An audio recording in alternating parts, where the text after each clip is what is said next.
Vamos a estar en el libro de Primera y Crónicas, capítulo 21, Primera y Crónicas 21, y es una historia acerca del censo que David hizo o tomó del pueblo de Israel.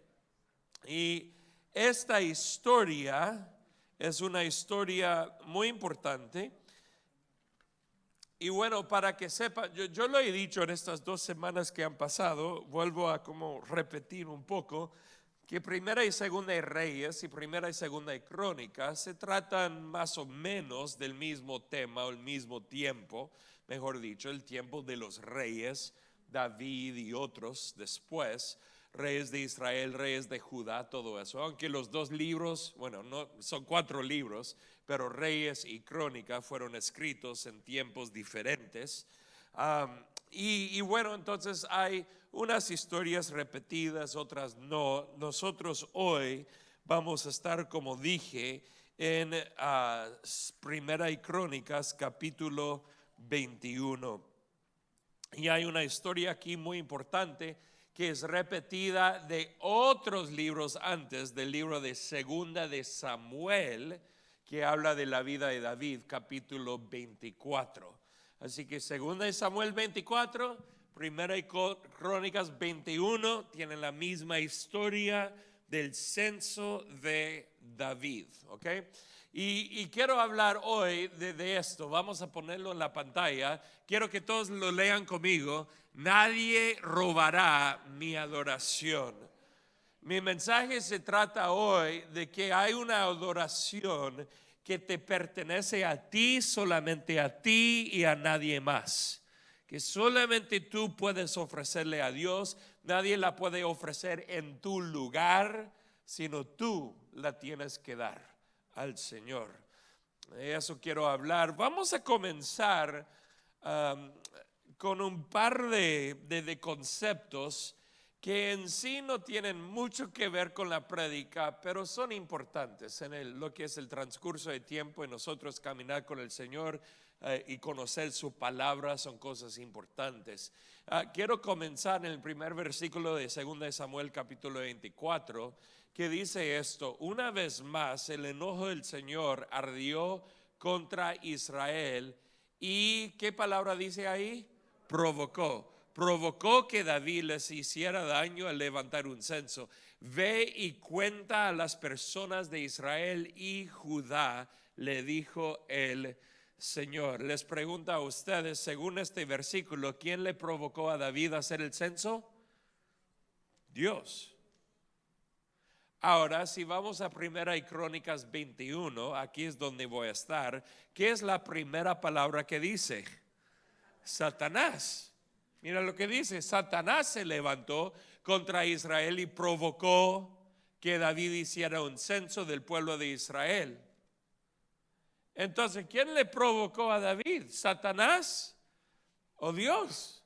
¿O los dos? ¿Qué anda pasando aquí?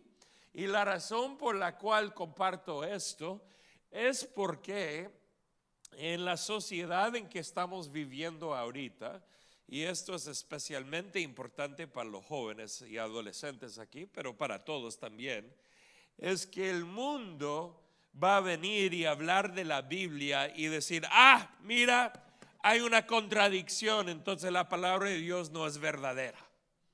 Es lo que van a decir. Entonces, ¿cómo puedes confiar en la palabra? Bueno, yo creo muy rápido un par de cosas. Número 1, para todo hay una explicación. ¿Okay? Y número 2, si no hay una explicación en la tierra, hay una en el cielo. Así que confío suficiente en Dios para que Él me lo explique cuando llegue allá. Pero sí hay explicaciones para varias cosas en la Biblia. Y antes de dudar, antes de pensar que la Biblia anda equivocada, debemos de buscar la explicación y entender lo que está pasando. Y esta sí tiene una explicación acerca de por qué en uno dice Dios y en el otro Satanás. Claro que entendemos que David estaba mal aquí. Él quería hacer algo que no tenía que hacer, su corazón orgulloso, y Satanás aprovechó de eso y le provocó a hacerlo. Así que yo creo firmemente en lo que dice aquí en 1 Crónicas 21, de que Satanás fue él quien le provocó. Ok, entonces pastor, ¿cómo lo ideas con 2 Samuel 24, que dice que Dios le provocó? Bueno, de esta manera, que en esos tiempos antiguos, en casi todas las religiones, la gente atribuía todo a Dios. Si quieres una religión moderna que lo hace, es el Islam. Los musulmanes literalmente dicen con cualquier cosa que pasa que es la voluntad de Alá, la voluntad de Dios, todo lo que pasa. Así que si pierdes un trabajo, es Dios. Si ganas $5 millones en la lotería, es Dios. Hay muchos cristianos que dirán amén, yo creo que eso es Dios también.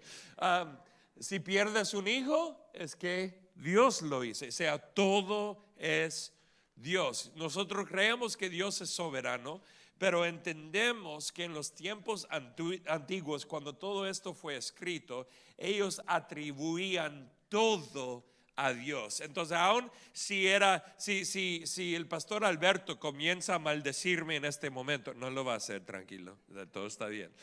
Pero si fuera hace 5,000 años, diría, Dios le provocó para hacer eso contra mí, aunque Dios no le provocó, pero atribuían todo a Dios. Y por eso hay momentos en el Antiguo Testamento cuando escriben de esa manera, porque eso era bastante normal en ese entonces. Muy bien.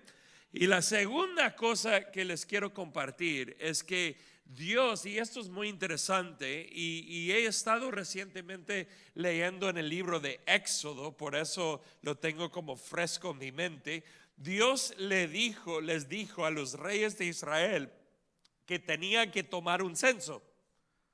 Sí, ¿me oíste bien? Dios les dijo tomar censos. Así que David toma el censo y pensarías que David está caminando en obediencia, pero no está. ¿Qué ocurre? Lo que ocurre es que los reyes no estaban tomando los censos, o sea, no seguían esa instrucción de Dios. Entonces, cuando David decide hacerlo ahorita, no lo decide hacer por obedecerle a Dios, lo decide hacer por orgullo en su corazón. Déjame explicarlo de esta manera. ¿Cuántos padres y madres aquí tienen hijos que nunca limpian su recámara, aunque les dices un montón de veces? Algunos que dicen, yo no quiero admitir de que no soy tan bueno como padre, que mis hijos no son perfectos. Está bien, hay gracia en esta iglesia, ¿ok? Hay gracia, no hay problema. Pero si un día tú entras en la casa y después de años de tus hijos no limpiar nunca, y la casa está limpia, no vas a pensar, ay, mira qué hijo tan precioso, ya es obediente. No, vas a pensar, ¿qué quiere? Es que tú sabes que algo más allá anda pasando en ese lugar. Y esto es exactamente lo que pasó con David.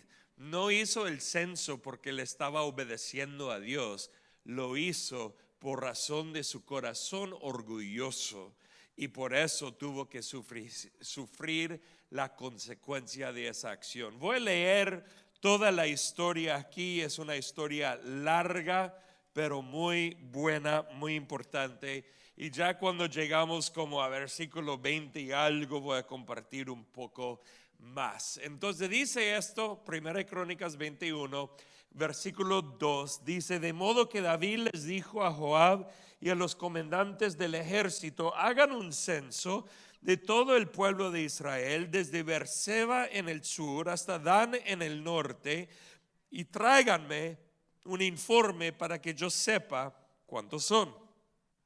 Pero Joab respondió: que el Señor multiplique el número de su pueblo 100 veces. Pero ¿por qué, mi señor el rey, quiere usted hacer tal cosa? ¿Acaso no son todos servidores suyos? ¿Por qué hará que Israel caiga en pecado?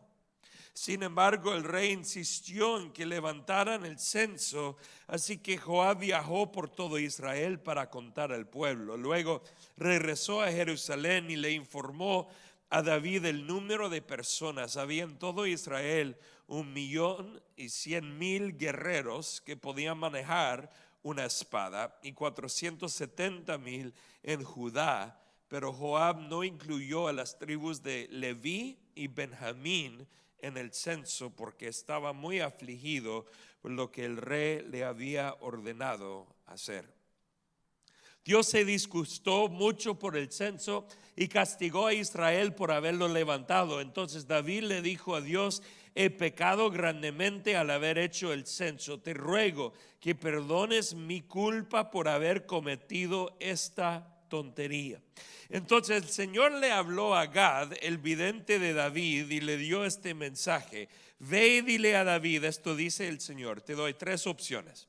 Escoge uno de estos castigos y yo te lo impondré. De modo que Gad fue a ver a David y le dijo: estas son las opciones que el Señor te da. Puedes elegir entre 3 años de hambre, 3 meses de destrucción a espada de tus enemigos, o 3 días de una terrible plaga. ¿Qué escogerías tú? Yo iría con la plaga por 3 días. Mejor 3 días de dolor horrible que 3 años de hambre. Ese es mi pensamiento. ¿Cuántos escogerían la hambre por 3 años? Algunos dicen: yo tengo suficiente comida ahí guardada, así que eso está bien para mí. Bueno, ¿cómo respondió David? Esa terrible plaga, dice, durante la cual el ángel del Señor traerá devastación por toda la tierra de Israel. Decide y dime qué respuesta debo darle al Señor, quien me envió. Versículo 13. Estoy en una situación desesperada, le respondió David a Gad. Mejor, mira lo que dice, que caiga yo en las manos del Señor, porque su misericordia es muy grande. ¿Cuántos están de acuerdo con eso? La misericordia de Dios es grande, y que no caiga yo en manos humanas. Versículo 14. Por lo tanto, el Señor mandó una plaga sobre Israel, y como consecuencia murieron 70,000 personas. Esa es buena cantidad de gente. Aunque Israel probablemente tenía más o menos 4 millones en ese entonces, algo podríamos decir probablemente entre 3 a 5 millones de personas. 70,000 todavía es mucho. Eso sería, ¿sabe qué? La ciudad de Los Ángeles son 4 millones. Entonces sería como 70,000 de nuestra ciudad morir dentro de 3 días. Eso sería algo bastante fuerte, ¿no? Todos darían cuenta de eso. Y dice, además, Dios envió un ángel para destruir, ¿a dónde? A Jerusalén. Esto es pesado, porque no solamente es que 70,000 fueron matados, sino Dios envía un ángel para destruir, no solo matar a algunos en Jerusalén, sino destruir la ciudad de Jerusalén, que es capital de todo Israel. Este es un problema bastante grave, porque si el ángel destruye a Jerusalén, es como el ángel está decapitando, quitando la cabeza de la nación. Esta es una situación bastante difícil. Pero de ahí dice esto, 2 palabras que dice: sin embargo. Y yo les he enseñado que cada vez que dice sin embargo es que hay otra cosa que va a pasar.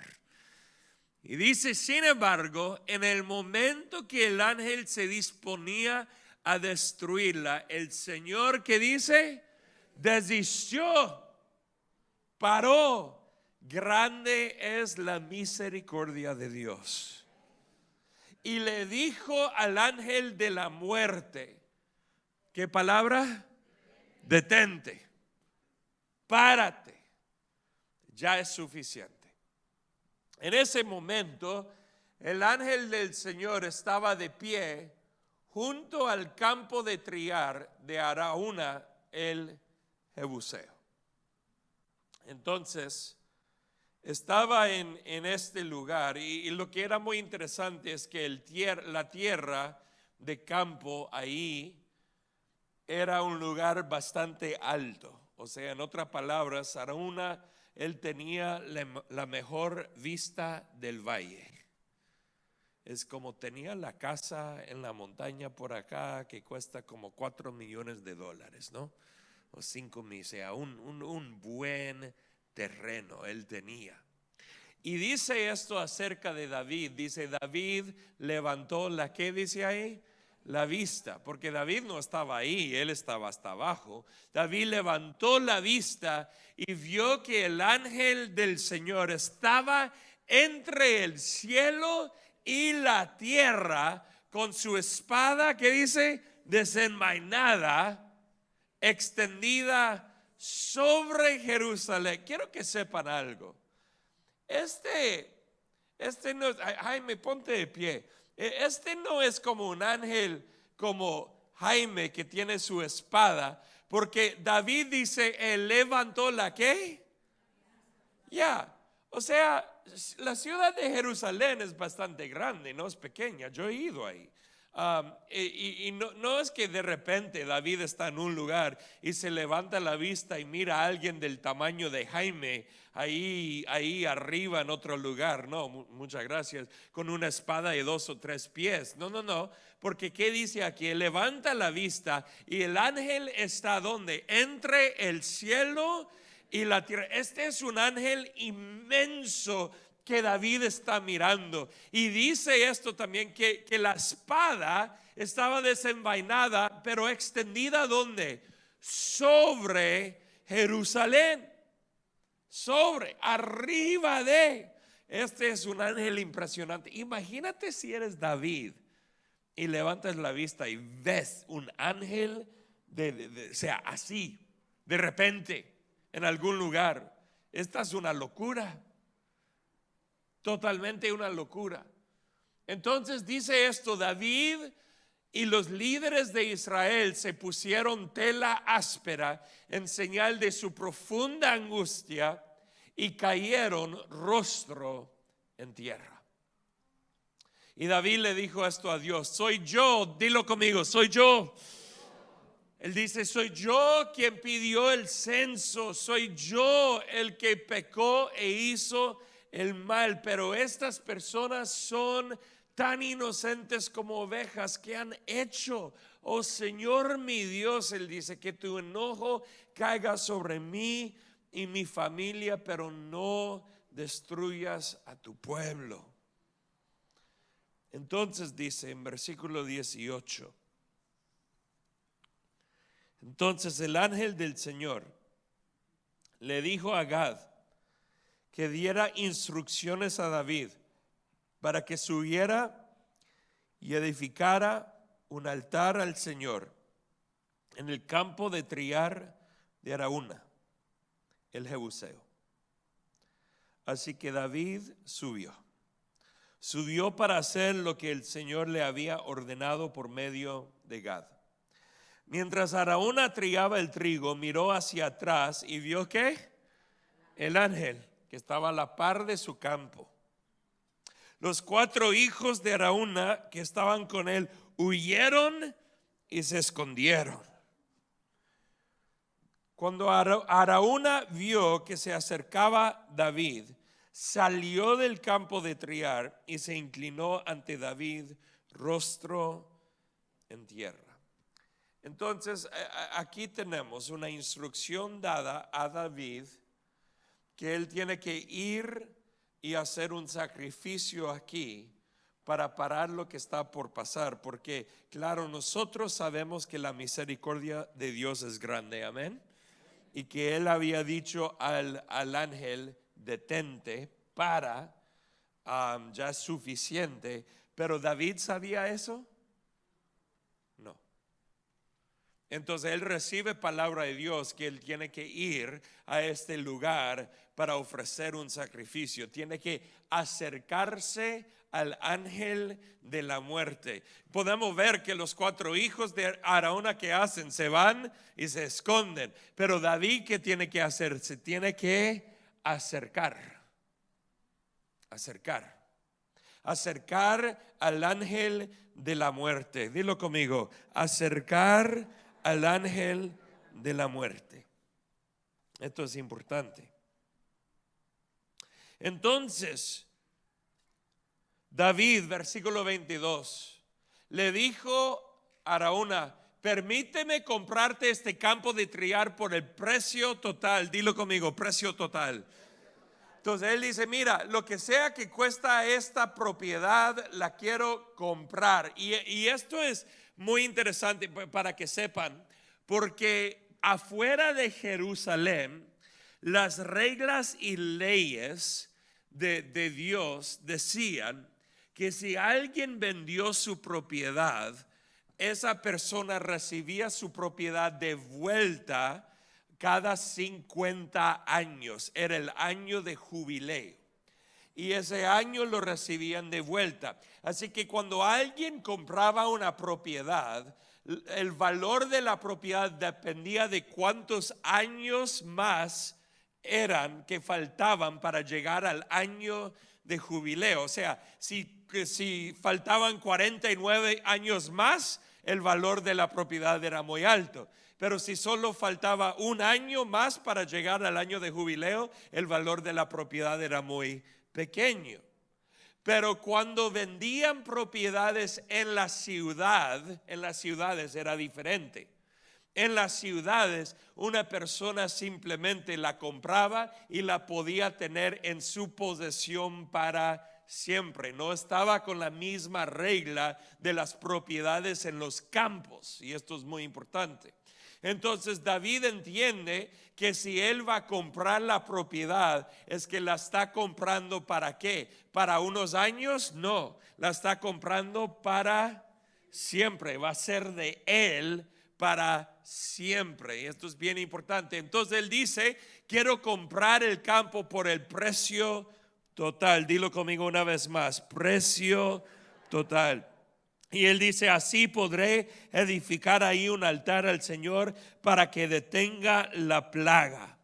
Versículo 23, Araúna dice: tómelo, mi señor el rey, y úselo como usted quiera. Le respondió: yo le daré los bueyes para las ofrendas quemadas y los tablones de triar como leña para hacer un fuego sobre el altar, y también le daré el trigo para la ofrenda de cereales. ¿Y qué dice él? Se lo daré todo lo que tengo ahí es tuyo, rey. Este hombre está loco. Porque mira, si el presidente de los Estados Unidos viene a mi casa un día y si me dice: Jeff, quiero comprar tu casa por el precio total, lo que voy a hacer es buscar 5 personas que pueden hacer una asesoría del valor de mi casa, escoger el valor más alto, y le voy a decir: por este precio lo puedes comprar, más quizás 200,000.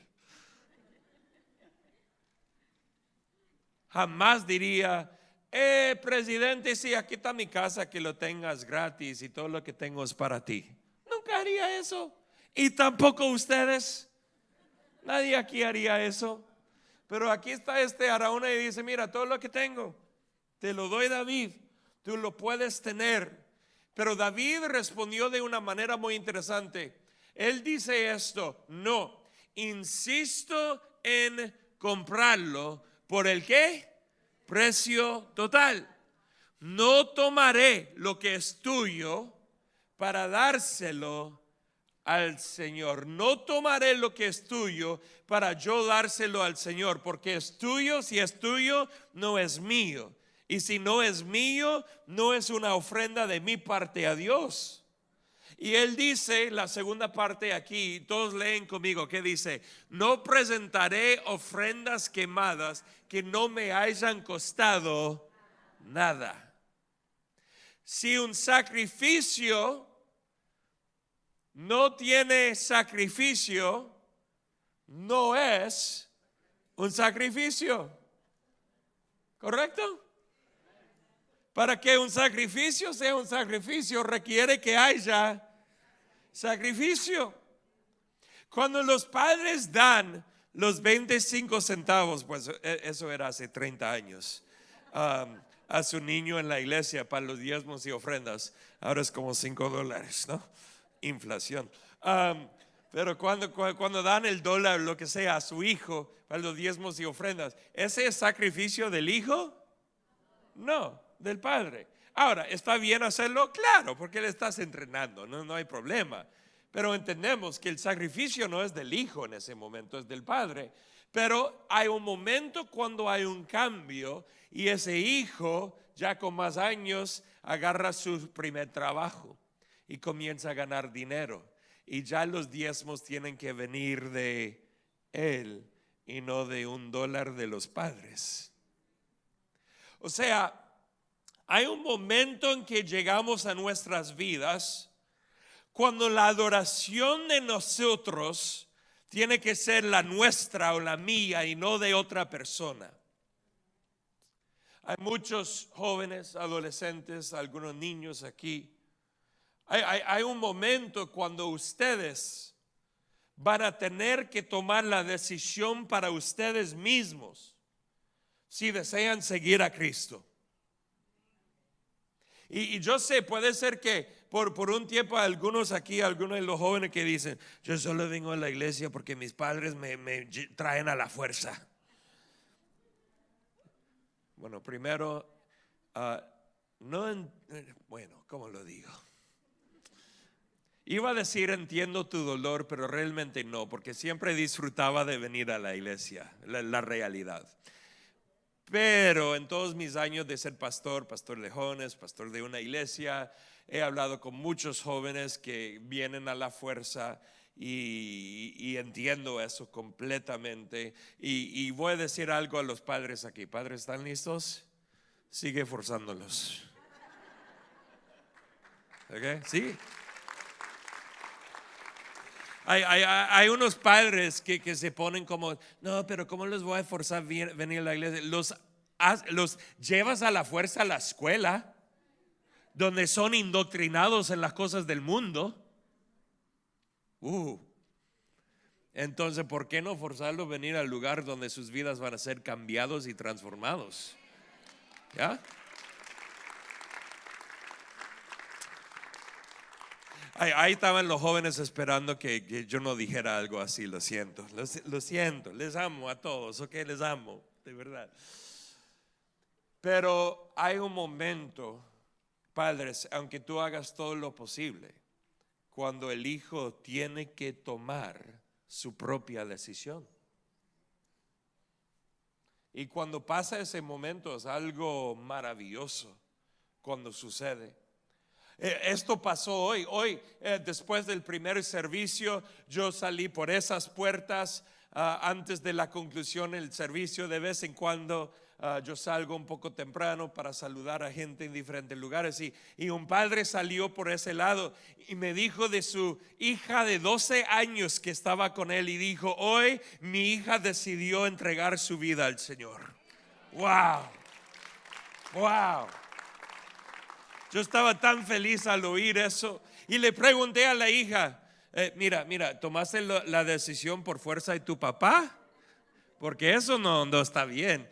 O por tu propia decisión. Ella dijo, no, por mi propia decisión. Qué bueno.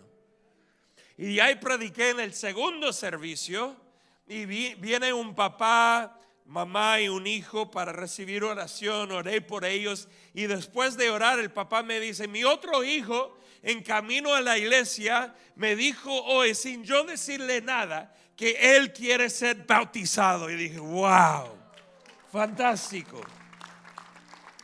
Yo creo que Dios está levantando una juventud que ama al Señor con todo su corazón.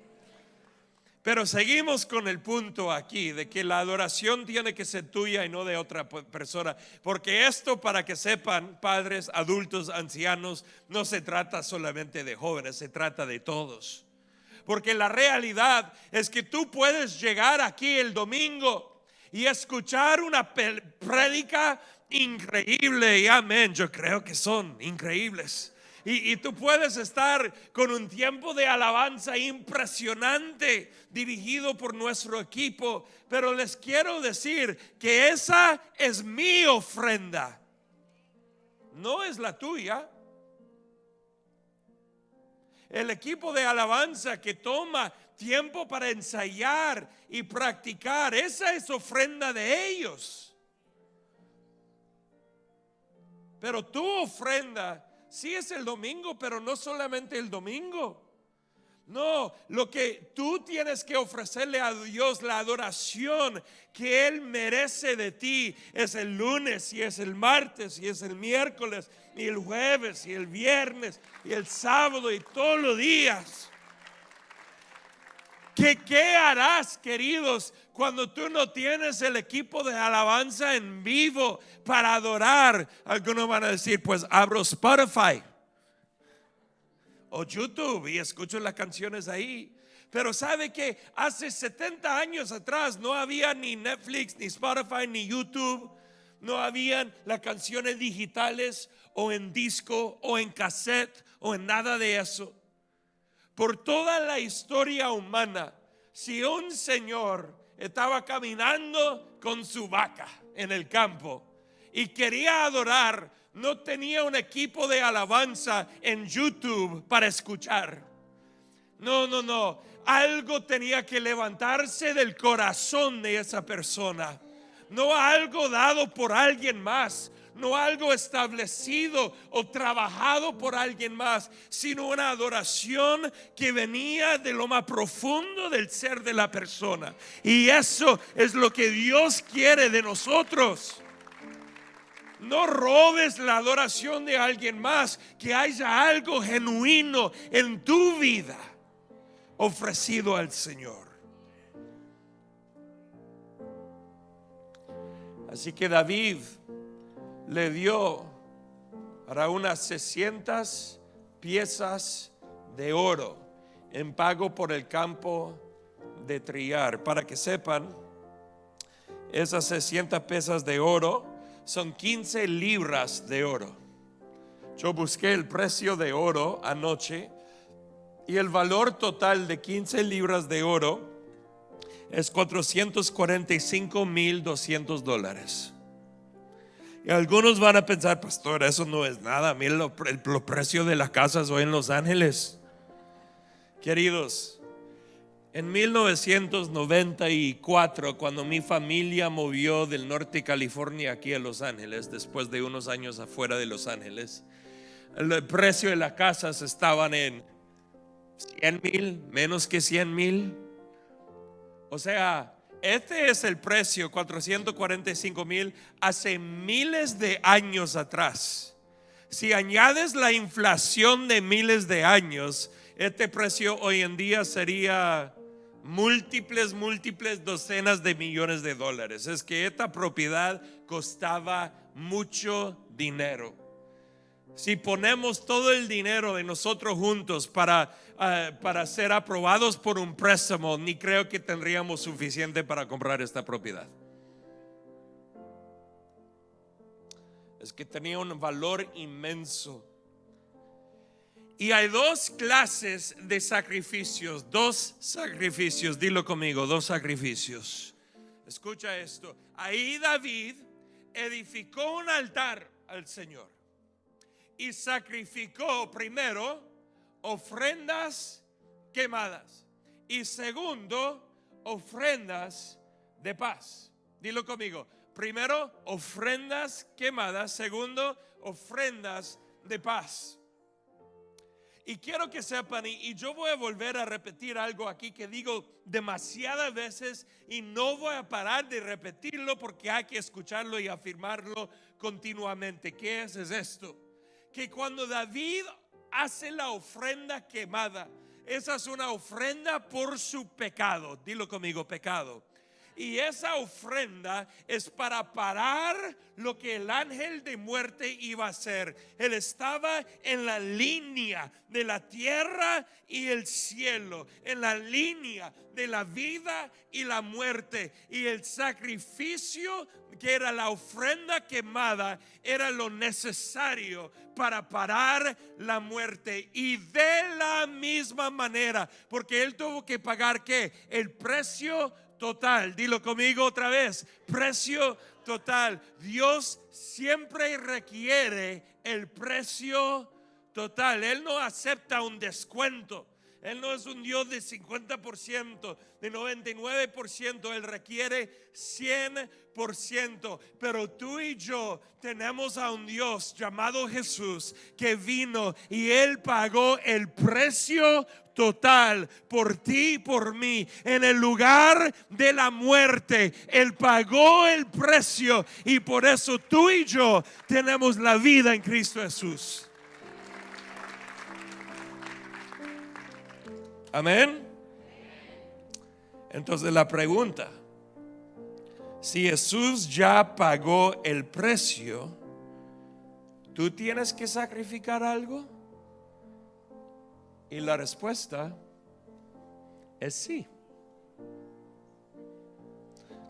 ¿Cómo que, pastor? No, mira, lo que Jesús pagó era y es para tu salvación. Tu futuro eterno está seguro en Cristo Jesús, sellado por el Espíritu Santo. No estamos hablando de eso.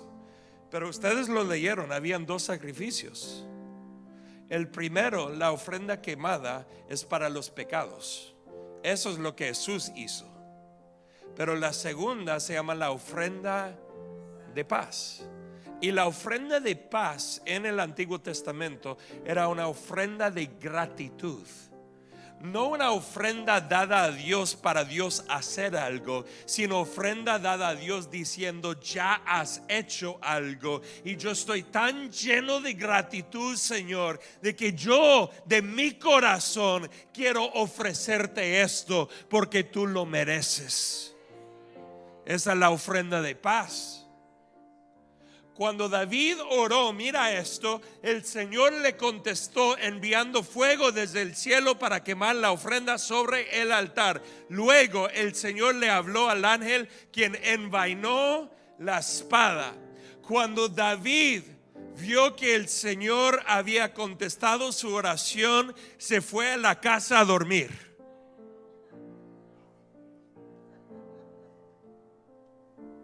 No. ¿Qué hizo David? Se quedó ahí haciendo ¿qué? Ofreciendo sacrificios. ¿Tenía que? No. ¿Tenía que? No. Ya todo había sido hecho. Pero él de su propio corazón dijo: ¿sabe qué? Yo voy a seguir aquí dando al Señor, porque Él lo merece. Él lo merece de mí. Todo lo que tengo es para Él. ¿Qué evidencia tienes del Nuevo Testamento? Fácil, Romanos capítulo 12, versículo 1. Ofrece tu cuerpo como sacrificio vivo, santo y agradable. Este es tu obra o acto espiritual de la adoración, dice en Romanos 12:1. En otras palabras, hay dos sacrificios. Hay el sacrificio de Jesús, que cumplió con la salvación eterna, la vida eterna que nosotros necesitamos, lo que tenemos. Pero hay un segundo sacrificio, que es un sacrificio de paz, uno de gratitud, uno que viene de un corazón que dice: Dios, tú mereces todo de mí, así que me entrego a ti, y no hay nadie más que puede pagar ese precio por ti. Ese es tu responsabilidad, esa es tu adoración al Señor. Yo no lo puedo pagar por ti. Yo puedo leer la palabra todos los días de la semana, pero eso no te ayuda a ti, porque Dios quiere que tú estés con Él. ¿Cuántos quieren oír una cosa más? Ok, una cosa más. Pero primero pónganse de pie conmigo. Una cosita más.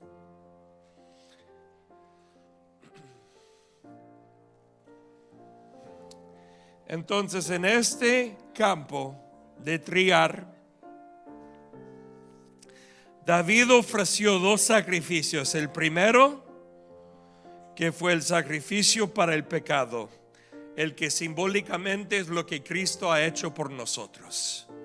Y segundo, arriba de eso es el sacrificio o la ofrenda de paz, algo de gratitud, la adoración de Él hacia el Señor. 2 sacrificios.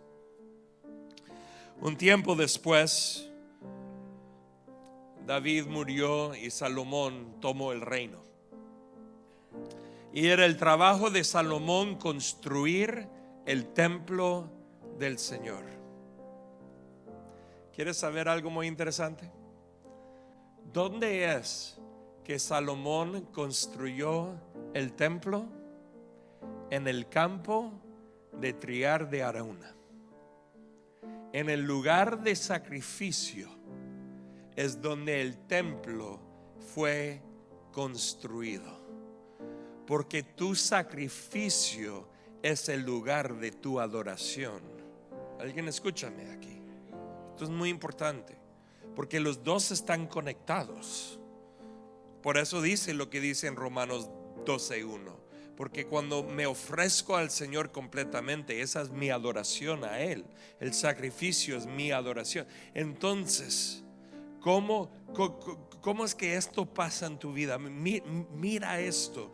Primero es el sacrificio de Jesús, que establece el fundamento, la vida eterna, todo lo que tú necesitas en Él. Cuando dicen amén. Arriba de eso viene tu sacrificio, mi adoración, que nadie más puede dar por mí. Yo tengo que darlo. Y yo sumo mi adoración, mi sacrificio al sacrificio de Jesús. Cuando digo sumar, no estoy diciendo que estoy añadiendo al trabajo de Dios. No. Solo estoy diciendo que estoy añadiendo lo que yo estoy haciendo a lo que Cristo ya hizo. Y juntos los dos, el sacrificio de Jesús por mi salvación y mi sacrificio de gratitud, forma el espacio donde ¿qué es construido? El templo. Y mi vida, que es un templo del Espíritu Santo, es construido sobre ¿qué? El sacrificio de Jesús y el sacrificio mío que me corresponde, una vida de gratitud al Señor, rindiéndome y entregando todo. Y te quiero decir hoy que si tú unes a esas dos cosas, la obra de Dios va a ser poderosa en tu vida y Él va a formarte como desea formarte.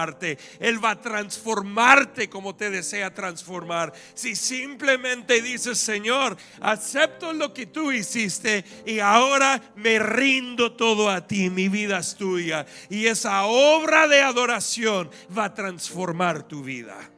Te va a transformar. Amén.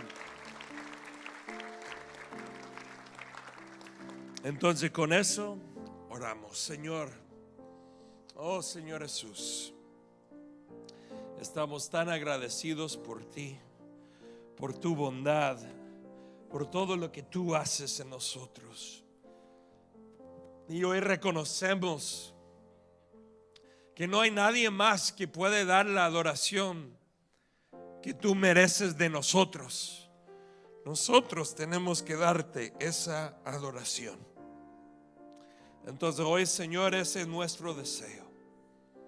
Queremos adorarte, queremos glorificarte con todo lo que tenemos. Y para todos los que estamos aquí, si no conoces al Señor y le quieres conocer y quieres rendir tu vida a Él, en un momento voy a pedir que hagas algo. Y si tú conoces al Señor, pero entiendes que todavía te falta entregarte completamente en un acto de adoración suprema a Dios, que lo merece todo, también te voy a pedir hacer la misma cosa. Y es simplemente ahorita de levantar ambas manos. Y juntos, si tienen las manos levantadas, estás diciendo: hoy, Señor, yo decido rendirme a ti, porque tú eres todo lo que anhelo, eres todo para mí.